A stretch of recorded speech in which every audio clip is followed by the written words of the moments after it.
Scotland. Thank you for joining. My name is Mike. I'm a qualified tour guide here in Scotland. I'm a blue badge guide. So blue badge means I'm a member of the Scottish Tourist Guide Association, which when you become a member, you get this fancy jewelry right here, a bit of bling, I should say. But this means I'm a member of the Scottish Tourist Guide Association. So you can look up my profile if you want to know more about being a blue badge guide or about the association. You can look up the website at stga.co.uk. But yeah, if you go to the website, you can find my profile on there and you can find out more about a qualified tour guide. A blue badge guide means that you're qualified to guide throughout Scotland, through the whole country. So not just Edinburgh, through the whole country. So I've been guiding here for about 10 years, but I also have my own tour company, my own tour operating company called Go Scotland Tours. So I don't just guide the tours, I also plan the tours as well. So all right, so now you know a bit about me. So today we're going to take a tour of Edinburgh, of the old town of Edinburgh. So Edinburgh is the capital of Scotland, and it has two towns. It has a new town and an old town. So the new town here dates to 1767, so it makes it 250 years old. So it's quite an old new town. But the old town here is a lot older than that. It was first laid out in the 1100s by King David I. So the outlay of the old town is still pretty much the same as it was back then. But of course, there's been alterations, there's been new buildings put in since then as well. But we still have a lot of key factors of what you could imagine what it would have been like back in the medieval days. So this tour is the essential guide to medieval Edinburgh. And we're just going to start off here. So I'm just going to flip the camera around. All right, so what we're looking at here is the Mercat Cross. That's a tower that we want to look at there. So Mercat, M-E-R-C-A-T, is an old word for market. So this is where the old marketplace used to be. So this is a very important social hub here in Edinburgh during the medieval days. And it wasn't just used for the marketplace. It was also used for royal announcements, royal proclamations, and that would have made just up top here on the tower. And this is not the actual original Mercat Cross. This was rebuilt here in the 19th century. The only original part is the actual staff that you see on the inside. And if you look at the very top, so I'm just going to move my microphone. If you look at the top here, see that white figure there? Everyone know what that is? The white figure there, the Scottish flag. So that is a unicorn. So believe it or not, the unicorn is Scotland's national animal. So that tells you a little bit about the imagination of the Scots, that we have a mythical creature as our national animal. But yeah, that's unicorn. That's our national animal, and what it stands for is defiance. You can never catch a unicorn, and it's been a symbol here in Scotland since the Renaissance days, since the Stuart kings. So anyway, back to the Mercat Cross here. So this was also the place of public punishments. Of course, there was no Netflix during those days, no TV, no TikTok. So this was their form of entertainment. So people would gather for the punishments, and the favorite punishment was whipping. So they would stand on the top step here and be whipped, and as the punisher cracked his whip, the crowd would count down. And as I said as well, this was the marketplace, and it said if the merchant cheated anyone, for example, sold them goods under the weight or the value, they would bring them up to the top of the steps here for their punishment. And what their punishment was is that they would actually, they would nail their ear right to the cross, and they would just leave them there. And, it was quite cold, and they would leave them there for a long time, and the merchants would get quite desperate, and they would end up yanking their ear right off. So when you went to the market, you'd have to keep a close eye on the ears of the merchants to see if they ripped anyone off. So there you go. That's true. That's what they did. So I'll flip you around so you can see more of the Mercat Cross. So a little bit more to tell you. You can see there's the coats of arms. That is Scotland that you see with the blue cross with the white background. Next to it is England, you see, with the three lions. And we'll go around here, and you can see this is Edinburgh. So that's the coat of arms of Edinburgh. And that is the castle that you see there in the center. Now, if you've ever actually seen Edinburgh Castle, you'll see that it actually looks nothing like it looks like in this coat of arms here. And you see the tower in the center there. It doesn't exist anymore. So that tower was taken down in a siege in the 16th century. So like I said, now you'll have to remember this image here of Edinburgh Castle. As when we get up to Edinburgh Castle, I'll explain why it looks different than it looks like now. So it's been changed a lot through the history. So anyway, down here at the bottom of the Mercat Cross, you'll see a door. This leads into a set of stairs, which you'll walk up, and then at the top of the tower here is where the royal proclamations are made. And these were traditionally made 3 days after London. This is because it takes 3 days to get to Edinburgh by horseback. And they still make these announcements today, although today they do it at the same time on the same day. Because of modern technology, they figure we don't need to wait 3 days. We can do it at the same time. And I'll show you what a big affair that it is, big event that it is. Now, I have images on my phone that I'll be showing you. Excuse my fingers there. So you can see there what a big event that it is. And then you can see there's the Lord Lion who makes the announcements. You can see them all. See, I think I have to put it a little bit closer. Yeah, you can see them all kind of dressed up for the affair. So they still have these royal proclamations today. So anyway, that's the Mercat Cross. Now I'm just going to bring you out here into the street. This is the Royal Mile. So that's the street that you see here. You can see it's based on a hill. So down at the bottom of the Royal Mile is Holyrood Palace. At the top is the castle. So this is why we call it the Royal Mile. And if you see the spire right here, that's a church. Well, it used to be a church called the Tron Kirk. So Kirk is an old word for church. So I have to remember that because I mention that as we go on the tours here. I'll say that word quite a few times, Kirk. All right. So to understand Edinburgh, Edinburgh has been changed, or the Royal Mile, I should say. It's been changed quite a few times. It's been built up and built up through its history, and we've built up over old buildings and over old streets. And this is a great example right here on your right. This is the city chambers, built in the 18th century. This is where the local city government is at the moment, where the offices are, and they've built it over an old neighborhood. An old Renaissance neighborhood from the 1500s called Mary King's Close. So when they actually built this building, they still kept some of the old buildings as the foundations, and you can actually go down. They have it open to the public now, and you can go down and see what an old street, which is almost preserved what it used to be like during the 1500s, which is now kind of what has become Edinburgh's underground city. I'll show you what I mean. So that's me down there in the underground on one of the streets, and you can see just beside me there are the buildings, which are you can still go. There's still a few levels of the buildings inside, and you can go and see what it used to be like. So from building this building over the top of this old neighborhood, they've kind of kept intact this old neighborhood from the 1500s. And like I said, it's called Mary King's Close. And this is also said to be where they kept people that had the plague. They had to quarantine people that had the plague. And here you can see, you can see here a doctor treating someone with the plague. So that's the doctor there with the big nose on it there. So that big nose has a purpose. That's because when you had the plague, you were quite stinky, quite smelly. And so they stuffed that nose full of flowers and potpourri and different scents, so they didn't smell, the people that had the plague. I'm just going here just to show you.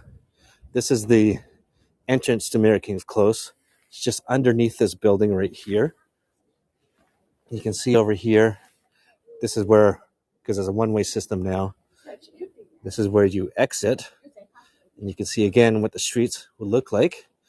Now, they started doing tours here way back in the 1980s. Again, there's the street right there. You can see them hanging the clothes at the top. That's the actual street from the 1500s, which you can visit when you go to Mary King's Close. And when they did the tours here, they went into one room, and it said that a lot of people would sense something very eerie, and they would feel a little hand touch their hand as the guide was bringing them around. So they had a psychic that came here to visit, and this psychic, I'm just going to show you over here more of American Ghost. So the psychic said that she sensed something very sad in the room. So they did their research, and they found out that it was a little girl here named Annie, and she had separated from her parents because she had the plague. So she was all alone. So that's why they said that she was very sad. So what people do now is when they go and visit, is that they bring the little girl gifts, and I'll just show you.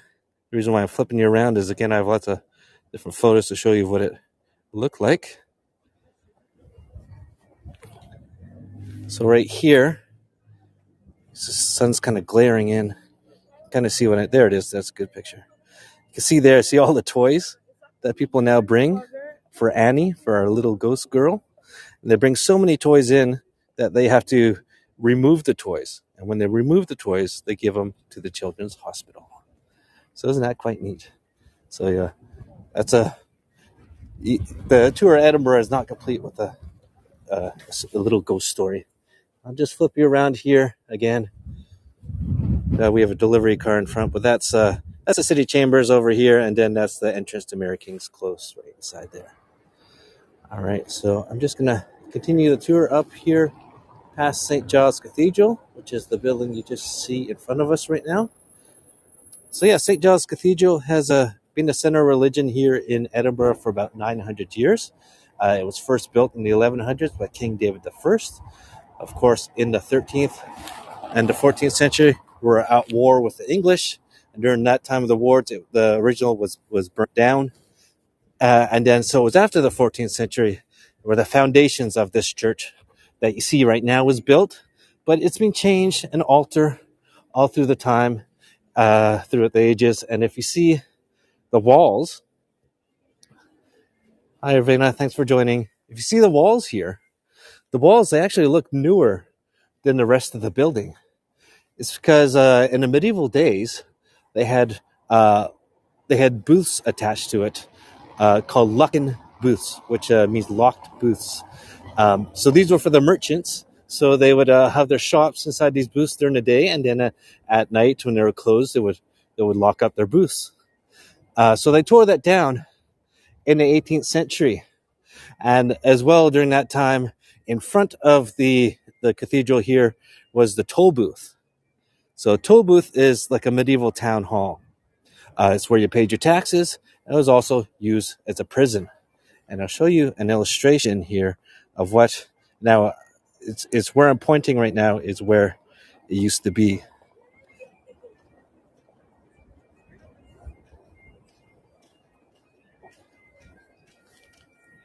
All right, so that is what it used to look like, and that's the building. You can see to the right of it is the cathedral. So that sat right in front. You can see with the tower on it, about 5 stories high, and it was used as a prison. And it was not just for any prisoners; it was for condemned prisoners. You can see the markings on the street of where the toll booth used to be.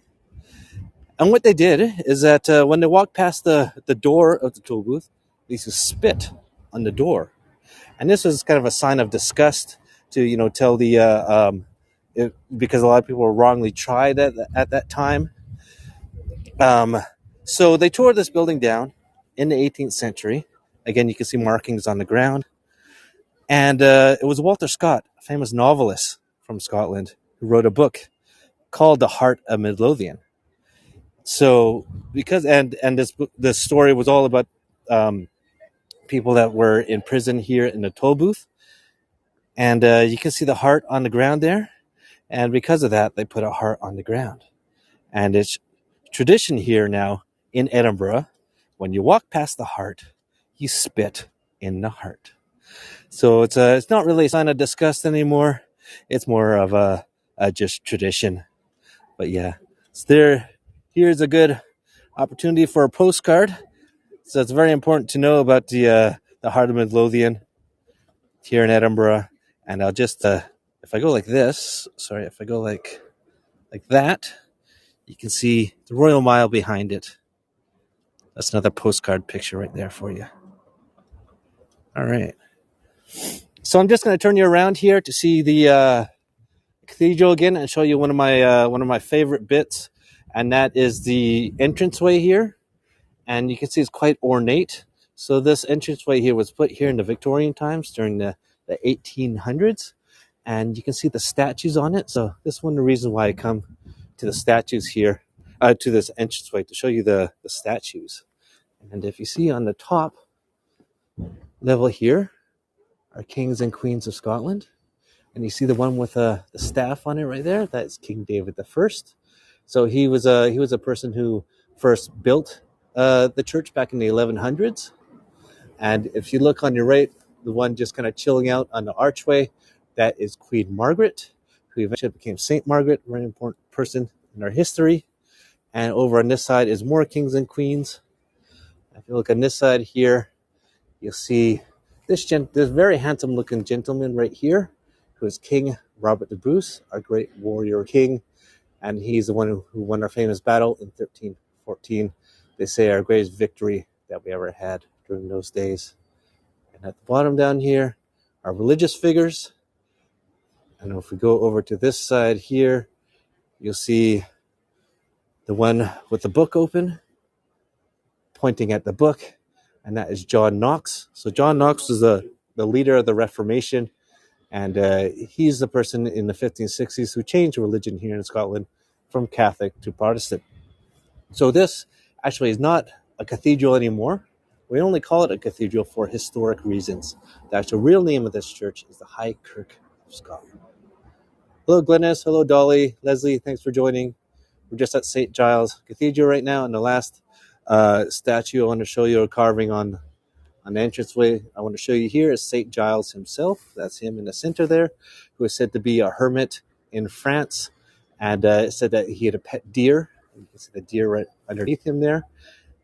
And it said that one day the King of France was hunting, and he was about to shoot an arrow at the deer, and St. Giles stepped in front, and the arrow went into his hand. You can see the arrow right there sticking out of his hand. So yeah, that's a little bit about St. Giles. So what I'm going to do now is pan you out, bring you out on the street to give you a good snapshot of the actual cathedral itself. And it's very ornate inside. I thought I won't be able to bring you inside. We'd have to ask special permission to do that. But I do have an image here to show you what the inside actually looks like. It's very, very beautiful. Where is it? So can you see that there? So that's what the inside looks like. And it's still a working church today. So they still hold services every Sunday. So anyway, like I said, I'm going to cross the street here and give you a better view of St. Giles, where you can see the tower on it. Gorgeous windows, yes. Big stained glass windows and entranceway there called the Burns window, and that's dedicated to Robert Burns, our famous poet. All right. This is bring you up to, there you go. I think that's a good snapshot, isn't it? And you can see the tower there, the crown steeple. So that was built in the 1500s when John Knox took over the church, and the crown steeple. So that's meant to say, because this is a Presbyterian church, and it said that Presbyterians do not believe that the monarch is the king of the land, that God is the king of the land, and that's what the closed crown is meant to resemble. Anyway, I hope you guys got a good snapshot, as I'm going to continue up the Royal Mile, as there's still a lot more to show you. There you go. There's a good one there. You can see the Tron Kirk behind it as well. I hope you guys got that snapshot. All right, so we're just going to continue now. We'll span around. We're going to continue up the Royal Mile. So a lot more. So you should be getting a good idea of what it used to be like to to live here, during the medieval days. Now this here is David Hume. Has anyone here ever heard of David Hume? Now he's from the Scottish Enlightenment in the 18th century, famous philosopher and atheist as well. And it said that we are free from a lot of our religious laws because of this man. And if you look at his big toe, see how it's shiny? That's because we're near Edinburgh University. The students here, they come and rub his big toe during exam time for good luck, because they say that he has more knowledge in his big toe than we do in our whole entire body. Hello, Corona. Hello, Pamela. Thanks for joining. So that's David Hume there. And I'll give you another great snapshot with irony here, because he is an atheist and the church behind him. I hope you guys see we're kind of cutting off his head. There you go. All right, so now I'm going to tell you about a more notorious figure from Scotland here, from Edinburgh. His name is Deacon Brodie. So you see the tavern across the road called Deacon Brodie's Tavern. So who this man was? He was a carpenter, and he's part of the Carpentry Guild. So you can see he was a deacon as well. And people used to let him into his home to do his work. And there he is at the back of the pub. You see that just at the back there? Enjoying a pint. So there's Deacon Brodie enjoying a pint. So yeah, the people of Edinburgh he was a very well-known man, and he used to go into people's homes to do his work because he was a carpenter. And when he was inside their homes, it said that he made copies of the keys, then he would go and rob them at night. So it said that he was a very avid gambler, and he fell into a little bit of debt. So he found he found a way of robbing people to pay off his debt that he had. So he sort of had an alter ego, and people of the city really knew who he was. He was a very well-dressed gentleman as well.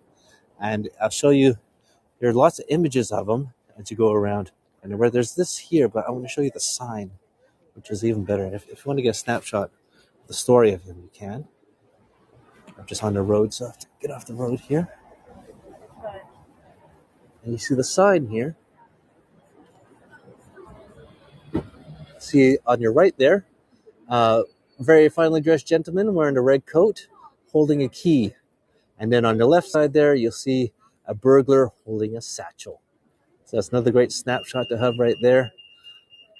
So yeah, he was eventually found out. He was captured, and he was tried, and he was executed.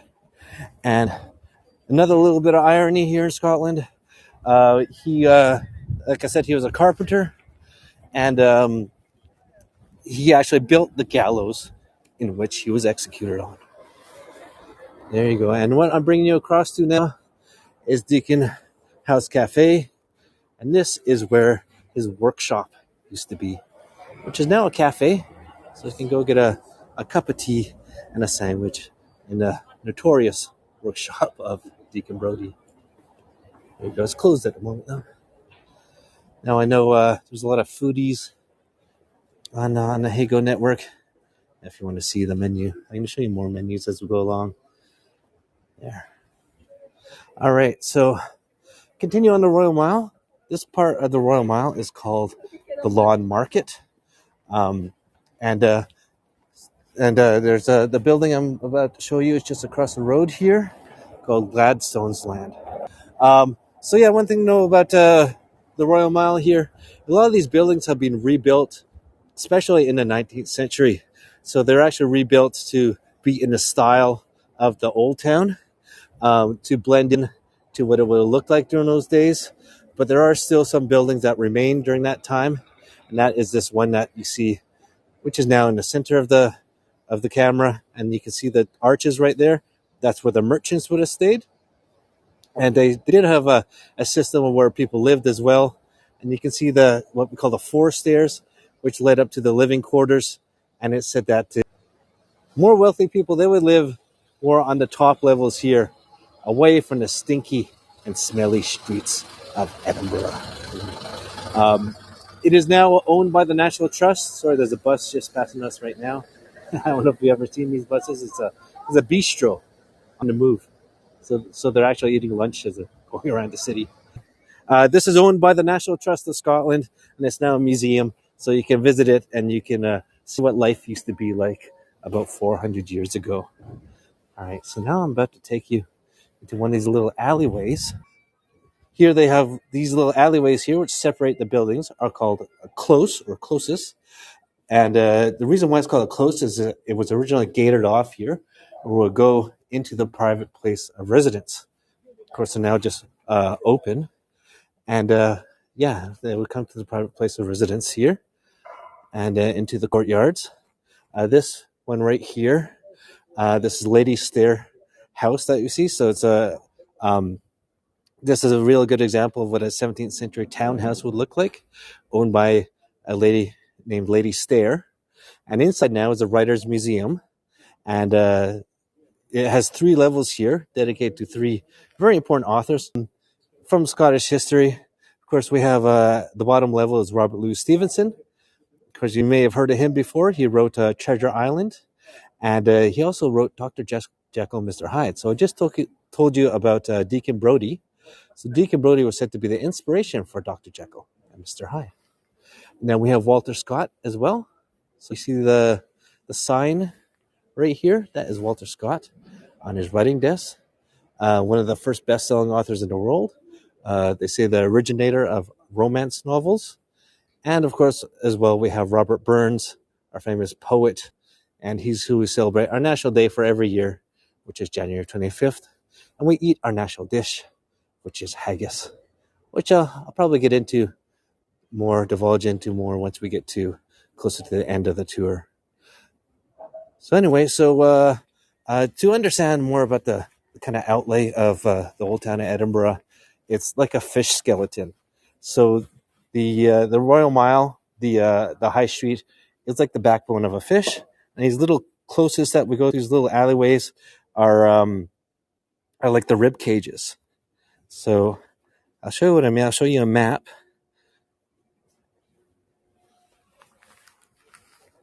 So you can see what I mean here. So that's a map of Edinburgh, and you can see what I mean by looking like a fish skeleton. The little alleyways there are like the rib cages. Anyway, like I was saying, the old town of Edinburgh, it was a walled city, and it was very populous. And it was only 1 mile long, and 100,000 people lived within 1 mile. So in order to accommodate all these people, you had to have very tall buildings. So some of these buildings during those days were about 14 stories high. So some of the first skyscrapers in the world were right here in Edinburgh. The only problem with these buildings, though, is that there was no plumbing. I think you know what I'm getting into now here.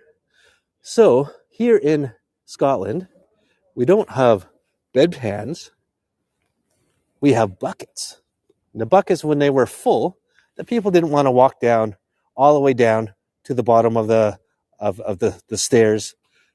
So they would just throw the waste out the window. And when they threw the waste out the window, they had to warn the people below.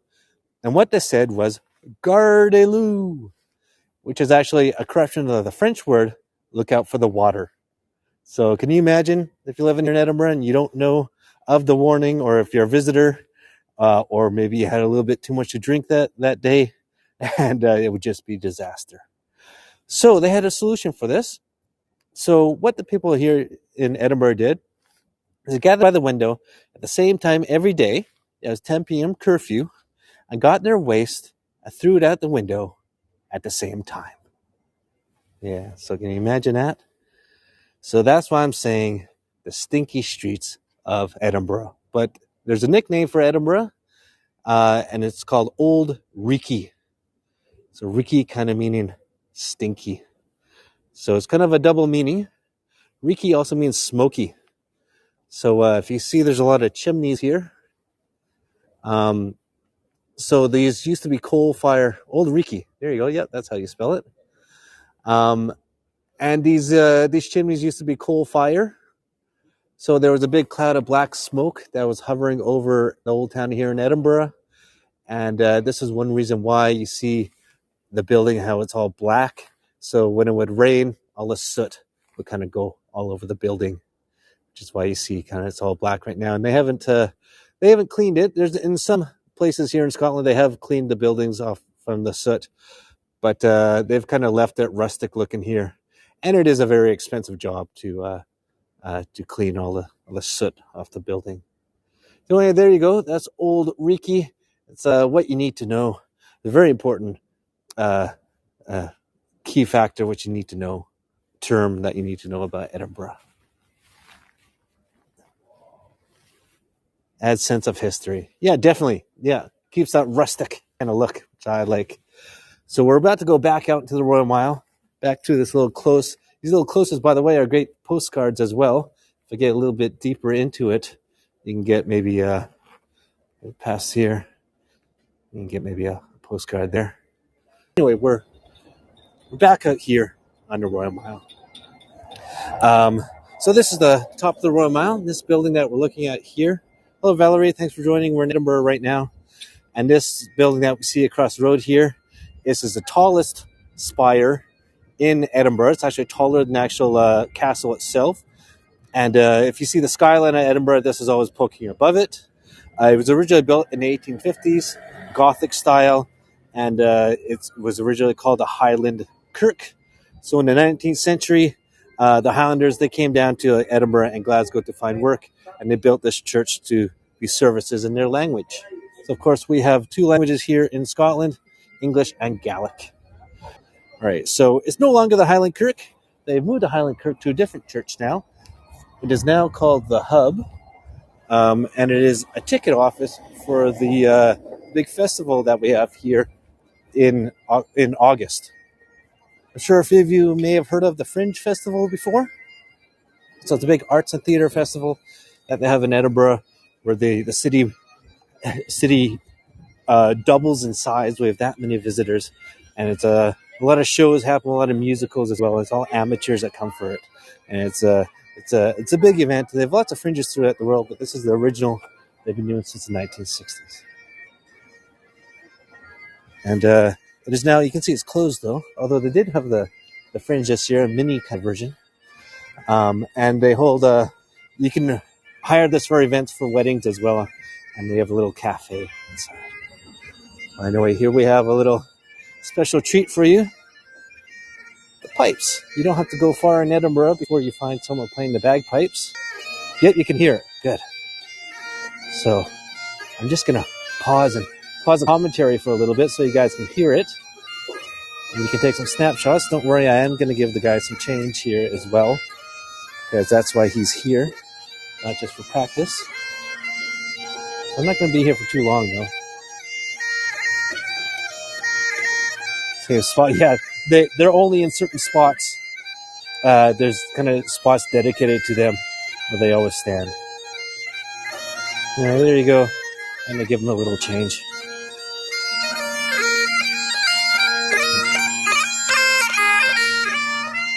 All right. So here's the Castle Hill. This is the top of the Royal Mile.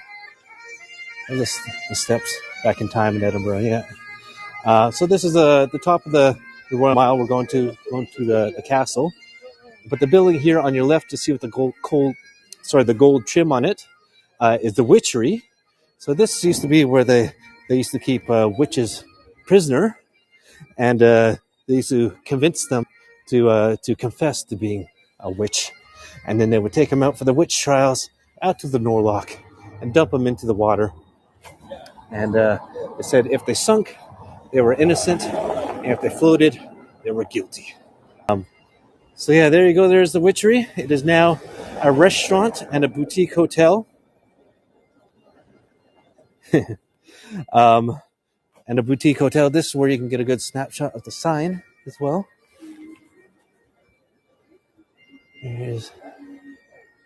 You would, yeah, either way it would be a good outcome. Yeah, it is also a boutique hotel as well. And quite decorative inside.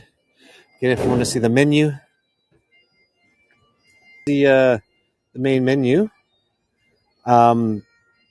If you guys wanted a snapshot there, and you can see kind of inside, you can see how they're decorative inside there. Oh, there's no one. All right. So beside the witchery here is the whiskey experience. I'll just bring it out here, see a good view. So this just tells you all about whiskey. Do we have any Scotch whiskey drinkers out there? So I always say there's many other whiskeys in the world, but they're all imitations compared to Scotch whiskey. Okay, go on. They're all imitations compared to Scotch whiskey. We made it. We invented it. Even the word itself is Scottish. So it was from like 8 o'clock. Yeah, so in the medieval days, they called it aqua vita. So aqua vita, in Latin, that translates as the water of life. And then when the Highlanders started to make it, they called it ushkebe. So ushkebe then derived back into English is whiskey. So yeah, in order to be called Scotch whiskey, it has to be made right here in Scotland. And it only has 3 ingredients. That's water, barley, and yeast. And we have over 130 distilleries in Scotland. And also, in order to be called Scotch whiskey, it has to be aged in oak casks. You can see that there's one outside here being used as a plant pot. And each year that is aged, it loses at least 3% of its liquid to evaporation. And we call this the angel's share. So we have very lucky angels here in Scotland. Yeah. So yeah, inside here it tells the story of whiskey, all you need to know about whiskey. So if you want to learn more about whiskey, this is definitely a place to go. And they have actual whiskey classes in here as well, whiskey courses to learn more. And they also have the largest whiskey collection in the world. Here it is. Let's see. I'm just going to take this out. I think it's on the other side though as well, is it? Sorry, guys. Here it is. They turned the sign around. It's normally on the other side. But there you go. There's the largest whiskey collection in the world. 3,500 bottles, all collected by one man. You believe that? All collected by one man. And they're all unopened. So I'm just bringing you up to the castle esplanade here. Now, technically, we're not supposed to go any further than this. I know some other virtual guides have, but I've been approached by the castle staff before, and they say we're supposed to ask permission to go further than this, but we're allowed to film it up to this point here. This is a Edinburgh castle that we see here. So it sits on top of an extinct volcano. It's been occupied for at least 3,000 years. Can't exactly put 1 year on the castle. It's being built through the centuries, so we get the oldest bits on the inside and the newest bits on the outside. So if we see over this on your left over there, that is the Queen's apartments, or the royal apartments, I should say. And that's where you have the most important relics of Scotland, the crown jewels, and the Stone of Destiny. Then here we see the round tower. So the round tower, that is the Half Moon Battery. Battery built in the 1500s. So if you remember earlier on the tour where we went to the Mercat Cross and I showed you the coat of arms of Edinburgh. Thank you, Dan. We showed you the coat of arms of Edinburgh, what had the tower on it. You don't see any tower here, do you? Well, that tower was built here previously called David's Tower. And one thing to know about this castle, it's the most attacked castle in Great Britain, but it's never been taken by a fully attacking army. It's been taken other ways, and this is occupied by supporters of Mary Queen of Scots. Mary Kirkcaldy of Grange was his name. And it said that to get him out, it took 2 years. It's called the Lang Siege. It took 2 years. That's how strong that this castle is to get this person out. And they blasted the tower down with cannons, and it covered the well. And it took the drinking source away, so they then surrendered. So yeah. So just in front of the castle here, you see the gatehouse. So this gatehouse was put here in the Victorian times in the 19th century. And Queen Victoria said, we need this castle to look a bit more fairy tale-like. So let's put a French chateau gatehouse in front. And there we have the coat of arms in front. And underneath the motto of Scotland, which reads, "Nem mi impune lacasset." But this is the castle esplanade that you see. Very famous, as this transforms into a big stadium every year for what's called the Edinburgh Military Tattoo. I'm sure you guys have heard of that before. It's a big military band concert. And of course, the military band here in Scotland. Oh, here's another great snapshot. You can see the hub. And yeah, they've been doing this since the 1950s here, the military tattoo. And of course, the military band in Scotland, I was saying, plays the bagpipes. And it's a great big event that happens. The stadium here holds around about 6,000 people. And I'll just show you what that event, what a grand event that it is. So that's a huge event that they have. And yeah, they invite special guests as well. So the U.S. Marines have been here, the French Navy, the Zulu Warriors, Singapore, India. So it's held during the month of August, every day during the month of August. So yeah, it's a huge event that they have here. Anyway, so I'm just taking you now to the edge of the Royal Mile. But first of all, I want to show you this building right here. You see with the white tower on it. This is the camera obscura. So this was invented in the 1850s.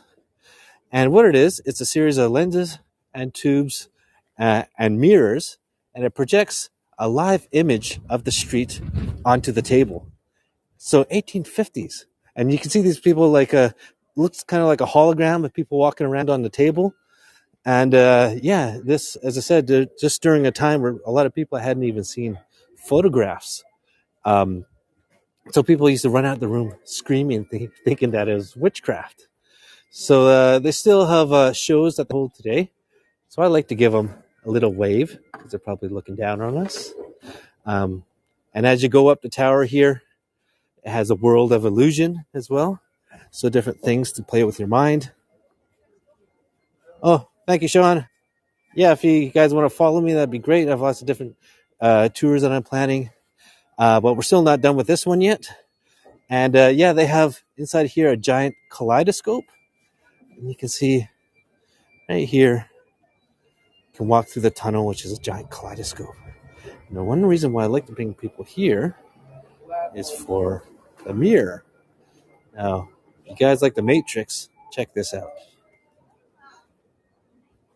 I'm here, I'm gone. See if I can get center the camera.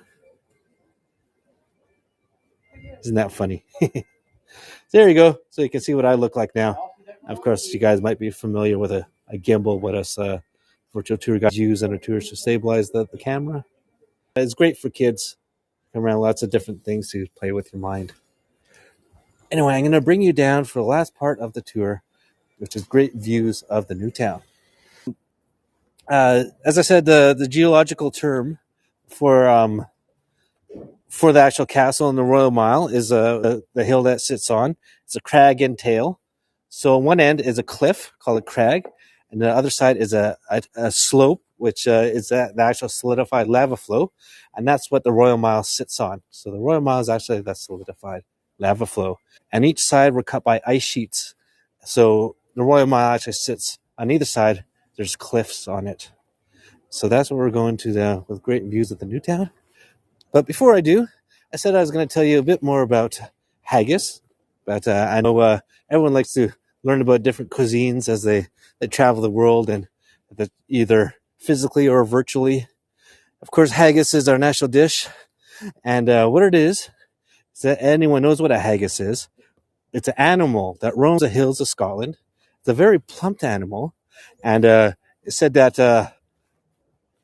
two of the legs, it has four legs, and two of the legs on one side are shorter than the other, so it can roam the hills of Scotland and still stay even. But in order to catch the haggis, you have to tippy toe behind it. And because it has very good hearing, you tap it on the shoulder and it turns around. And because its legs aren't even, it wobbles and it rolls down to the bottom of the hill, where we then have nets to catch them. You guys believe that? Anyone out there believe that story, which I just told?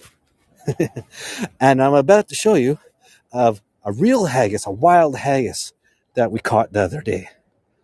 Let's see. Again, I like to show my pictures to give you a good idea, give you a good image in your head. There you go. That's a haggis in the wild. So yeah, we like to have our haggis jokes. Sounds a lot better than what it really is, which is a sheep's stomach, sheep intestine, and this is what it really looks like. That's what it really looks like. It tastes nothing like it's described, and you see it served with mashed potatoes and turnips. So that's haggis, neeps, and tatty is the actual term for it. And yeah, I've been eating it since I was a kid, and I think there's nothing wrong with it. And I'm actually a picky eater. Sean can tell you that I'm a picky eater, and I don't find any issues with haggis. But I will say, if you don't like it, just put ketchup on it. Anyway, so that's our haggis story. But just to end off, we still have a few minutes here. Yuck. I always say to Americans, though, if we're worried about the ingredients of haggis and you eat hot dogs, you shouldn't have anything to worry about. Okay. All right. So now we're looking at the edge. Gross hot dogs. So this is the edge of the castle here, and then across the park here is Princess Street, and that's Princess Street Gardens that we see just down below us.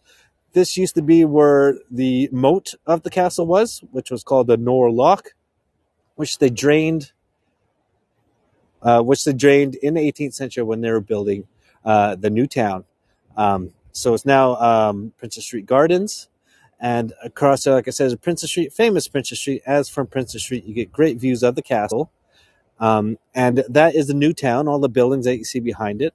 It's quite fascinating to live in a city like this where we have an old town and a new town. The old town really contrasts really greatly from the new town, both in history and in architecture. The architecture is Georgian architecture, and said the history is about the Scottish Enlightenment. And you can see, again, this is more Prince Street Gardens.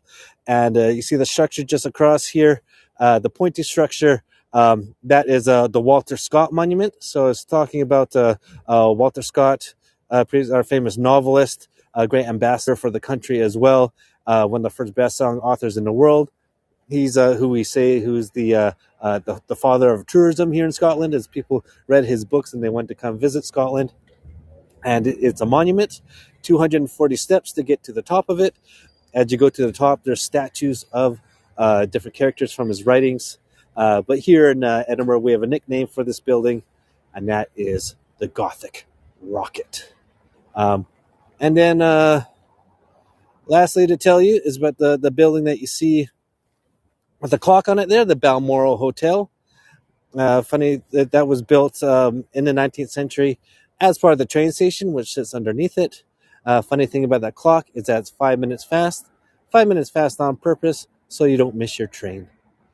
So actually, no, it's 3 minutes fast on purpose so you don't miss your train. Balmoral is a 5-star luxury hotel, and yeah, it said that that's where J.K. Rowling, that's where she stayed when she wrote the last pages of her second book. And that suite is called the J.K. Rowling suite, and it'll cost you around about £2,000 a night to stay in that in that suite. And yeah, so there you go. I'm just going to flip around as the views are kind of leaving us now. I hope you guys enjoyed the tour here of Edinburgh. My first initial tour of on Heygo. I've enjoyed it. I hope you guys will join me again. So anyway, thanks again, everyone, for joining me on my first tour of Heygo. Hope you can join me again. Yeah. And yeah, I'm just going to end off. I usually end off with views again. Anyway, we'll do this tour again at some point, and maybe I'll try to change it up a little bit. Maybe see something different. Maybe tell a few different stories. But this is definitely what I call a textbook tour of Edinburgh. What you need to know. The first thing that you need to know about Edinburgh is the Royal Mile and the Old Town. Anyway, so I'm just gonna flip you around here, and before I finish my silence, I was gonna tell you about this across the road. That's a bank. It's the Bank of Scotland, and underneath here is a museum, Museum of Currency. Yeah, so inside there, they have £1 million on display. So the sign there says, "Have you ever seen £1 million?" And that's where I'm going to walk up to. I'm going to end off the tour But now is the point where I'm going to stay silent. And thank you, Patricia. So I'm going to stay silent for about another minute here as I walk across and show you the views from the bank itself. Well, thank you guys, and hope to see you again. Oh, and I forgot to say, make sure to put your posts. Oh, it's green here, so I'm going across the road. Make sure to put your postcards up on Facebook. Okay, thanks again, guys.